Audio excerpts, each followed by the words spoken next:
Bonjour à tous et bienvenue sur cette série de vidéos dédiées à l'extensibilité de Microsoft 365 Copilot pour les éditeurs de logiciels et les startups. Donc cette série de vidéos va commencer par une introduction sur le concept d'extensibilité de Microsoft 365 Copilot avant d'aller plus loin sur les prochaines vidéos. Donc je suis Benjamin Talmar, je suis consultant indépendant après avoir fait quelques années, une quinzaine d'années chez Microsoft France.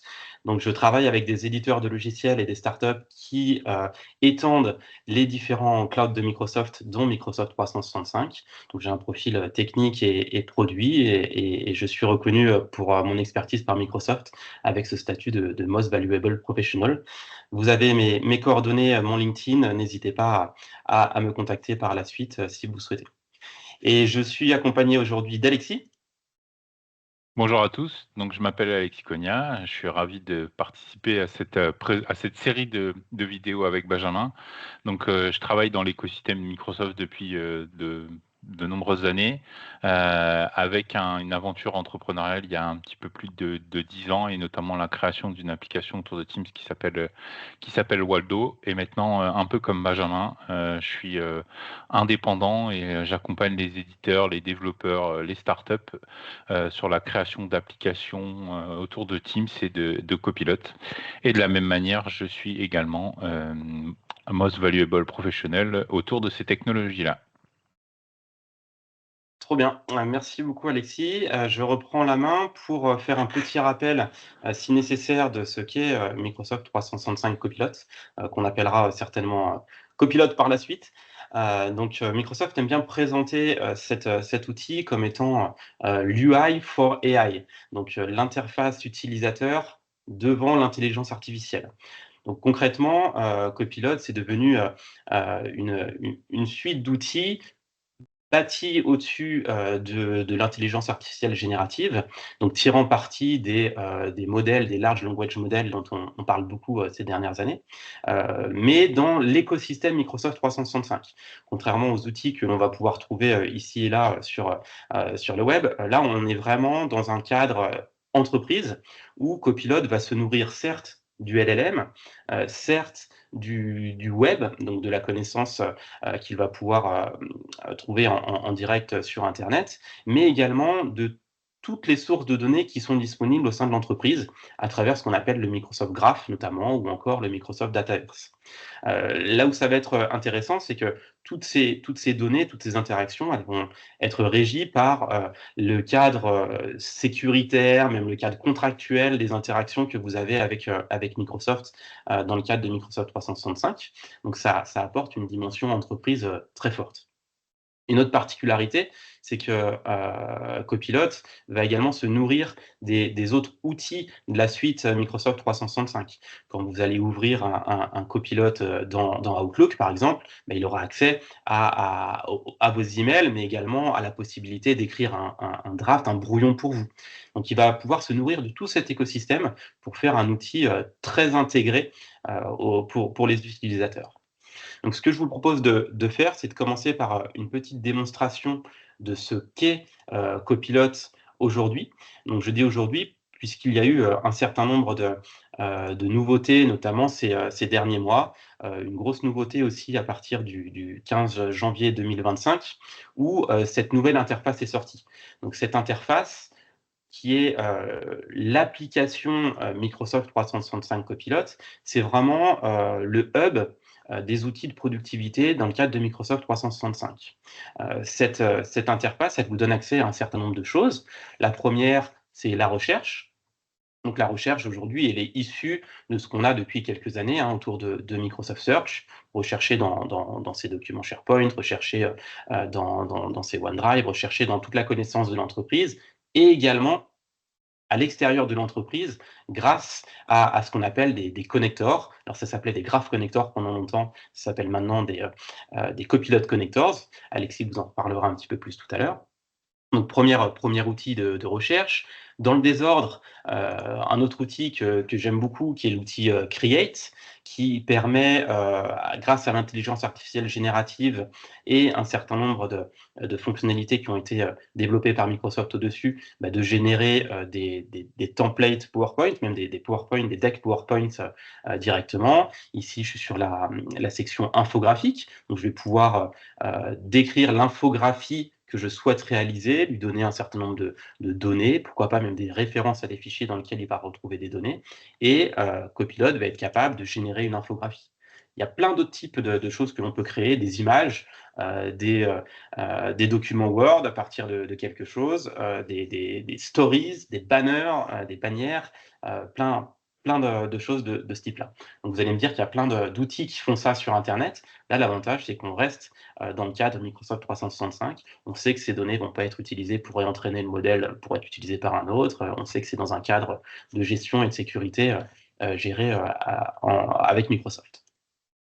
Un autre outil très rapidement qui est les notebooks, les calepins en bon français. On va pouvoir regrouper au sein d'une même entité des interactions qu'on a eues par le passé avec Copilot, des fichiers, des pages que l'on va créer pour pouvoir collaborer plus facilement avec des tiers sur un projet donné.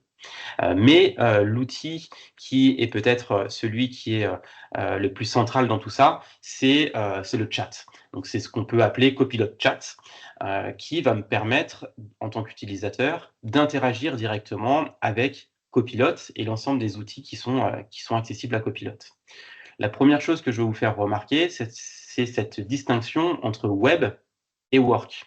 La partie web va me donner accès aux capacités du modèle, du LLM, donc le fait qu'il était entraîné sur une énorme quantité de données et que en soi, il est capable de générer quelque chose d'intelligent en fonction de ce qui a été fourni en entrée par l'utilisateur, mais il va également être capable, Copilot, d'aller rechercher en direct sur le web les informations dont il peut avoir besoin pour fournir la meilleure réponse possible.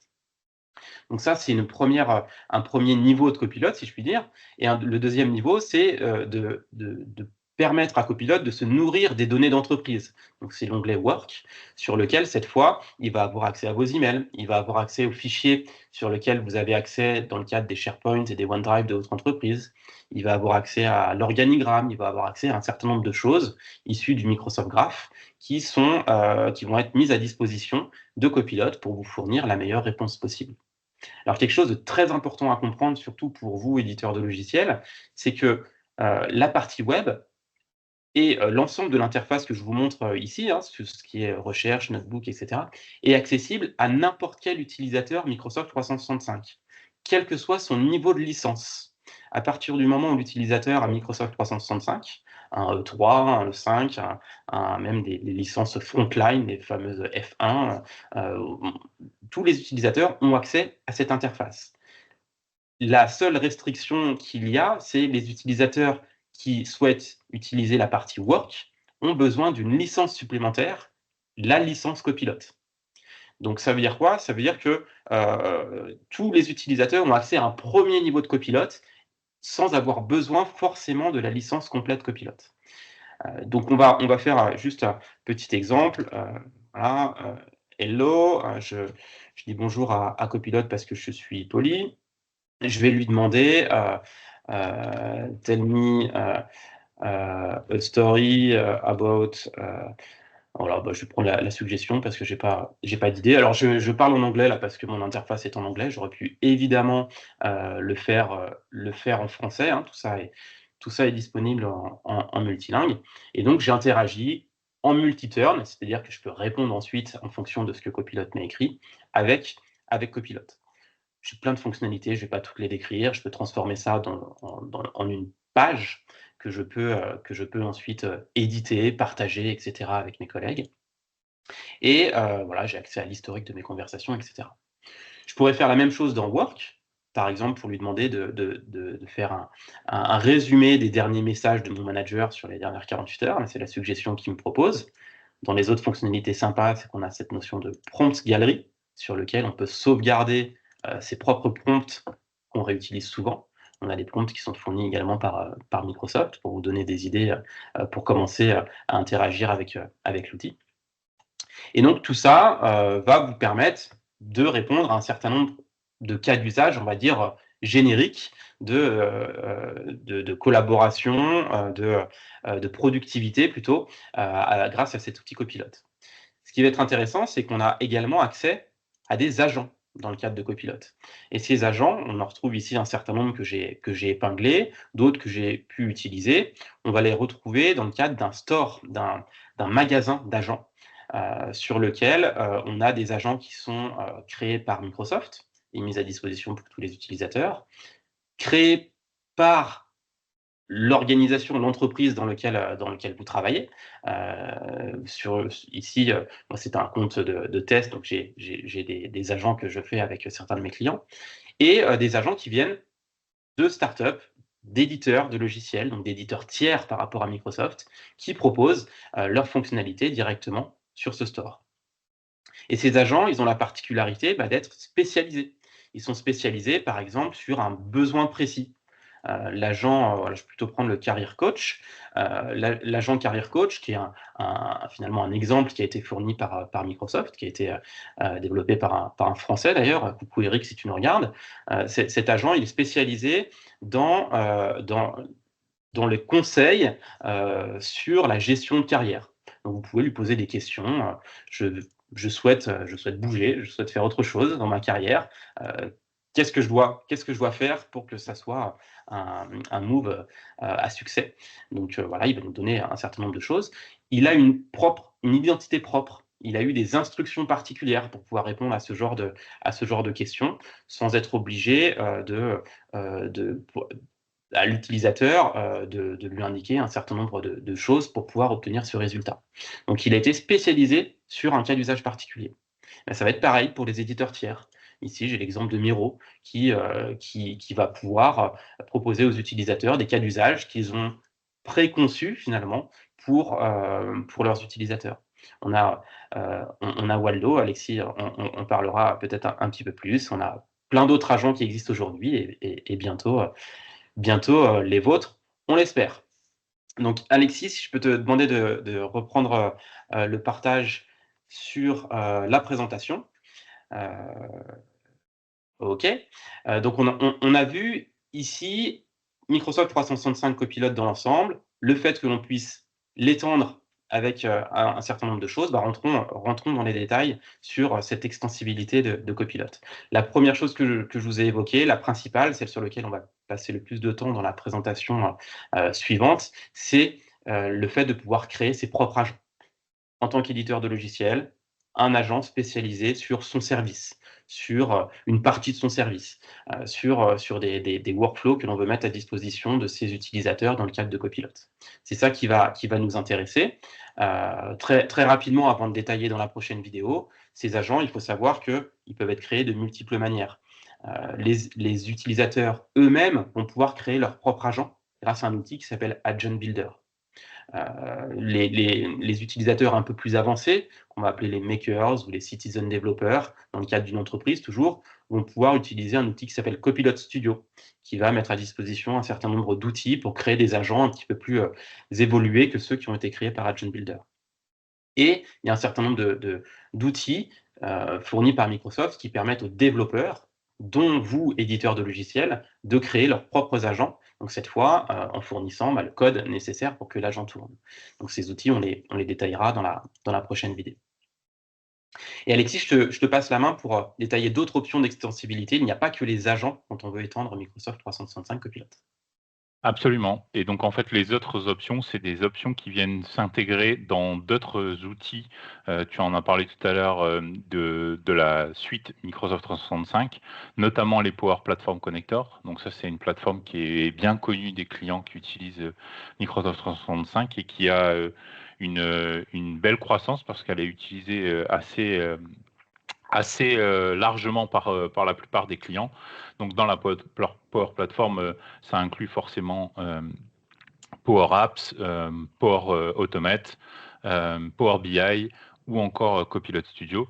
Et on reviendra après justement sur le détail de ces connecteurs-là. Les Copilot connecteurs, tu en as parlé rapidement tout à l'heure, on va rentrer dans le détail. Et une petite nouveauté qui est apparue il y a quelques semaines, même quelques mois, je dirais, lors de Build, l'annonce des Copilot API. Donc pour rentrer dans le détail un peu plus de chaque catégorie, si on passe directement sur la partie Copilot Connector, alors Benjamin en a parlé rapidement tout à l'heure, mais c'est un rebranding qui a été mené il y a quelques semaines aussi lors de Build. Ça s'appelait avant Graph Connector. C'est pas un concept nouveau pour les clients qui utilisaient déjà Microsoft 365.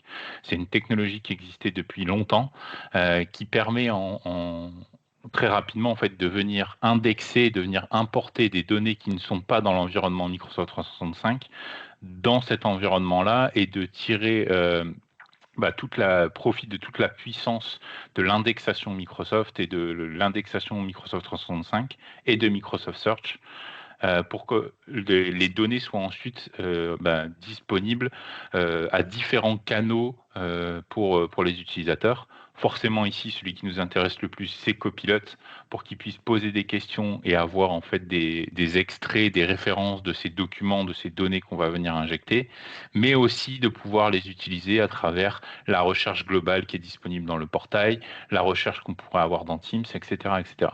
Donc ici, le process pour les éditeurs, c'est vraiment de venir créer un connecteur qui est aussi disponible sous forme de store. Alors pas forcément le même que celui que Benjamin vous a présenté, mais un store un peu plus global. On va pouvoir lister notre connecteur et l'idée, c'est vraiment de venir connecter les sources externes que vous allez pouvoir créer dans cet environnement-là et faire le lien automatiquement pour que les utilisateurs puissent consulter ces données-là.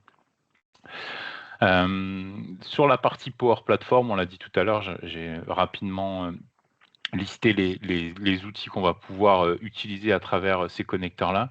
Mais l'idée, c'est vraiment de pouvoir créer une application, en tout cas ce qu'on appelle un connecteur, au-dessus de vos API que vous avez peut-être déjà rendu disponibles publiquement, ou vous avez déjà des petites solutions pour que les utilisateurs et les développeurs de vos clients puissent accéder à ces données-là de façon programmatique. Mais l'idée, c'est vraiment de venir construire un package au-dessus de ces API-là qu'on appelle des connecteurs et qu'on va pouvoir aussi publier dans l'environnement Microsoft 365 et qui vont être accessibles à travers les différents suites et les différents outils de la Power Platform, notamment dans Power Automate, pour pouvoir l'intégrer dans des workflows et dire tiens, quand j'ai un trigger qui est déclenché, j'ai besoin d'aller chercher une information dans votre application, dans votre environnement, on peut le faire directement dans la Power Platform, enfin dans Power Automate, sans avoir besoin de mettre manuellement toutes les informations. En fait, c'est le connecteur qui va fournir toutes les infos et qui va même pouvoir spécialiser l'action en disant tiens, je vais aller chercher ces informations-là très précises avec tel critère de recherche, etc. Et donc, on peut le faire aussi dans Power Apps. Et ici, ce qui nous intéresse le plus, parce que c'est un outil dont on parle assez régulièrement en ce moment et depuis quelques mois, c'est Copilot Studio, qui permet de créer des agents à travers une interface beaucoup plus simple que du Procode et qui permet à des utilisateurs qui ne sont pas forcément développeurs de pouvoir créer eux-mêmes des agents directement avec une interface en drag and drop en WYSIWYG. Donc en fait, on définit ce qu'on veut et directement on peut tester et on voit le rendu direct. Et de la même manière, en fait, on utilise les connecteurs de cette Power Platform-là.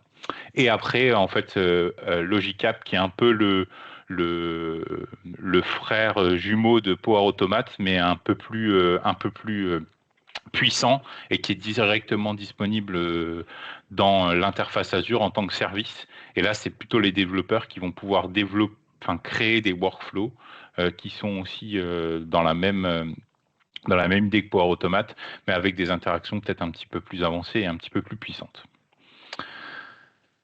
Et pour terminer, la dernière section dont on voulait vous parler, c'est la partie Copilot API qui a été annoncée lors de Build. Et là, l'idée, c'est vraiment de pouvoir accéder au moteur de Copilot directement de façon programmatique avec des API, et donc notamment Microsoft Graph. Ces endpoints-là sont exposés à travers Microsoft Graph. Ceux qui vont nous intéresser le plus dans notre cas en tant qu'ISV, c'est les deux premiers, c'est Retrieval API et Chat API.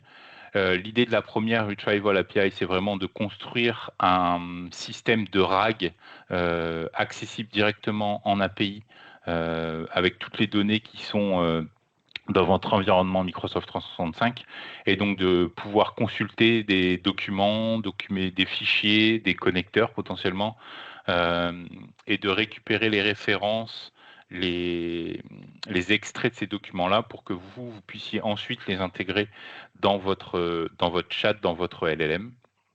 Et la partie Chat API, qui elle est vraiment comme on pourrait l'utiliser avec ChatGPT ou d'autres LLM qui ont des services API pour pouvoir consulter et utiliser leur modèle. C'est vraiment, je pose ma question et je récupère les informations de réponses qui ont été générées par le LLM et donc ici Copilot.